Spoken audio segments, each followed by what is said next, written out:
Investigation Discovery. As a teenager, Dolores Eggert was kicked out of her mother's house in Arkansas for her bad behavior.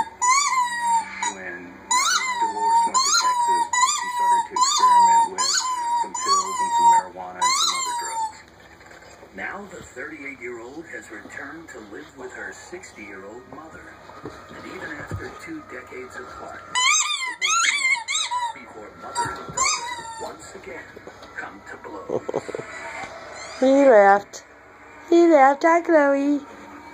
He left at Chloe. Ah, get down. No, you get down, sweetie. Sheba. Yeah, you're back.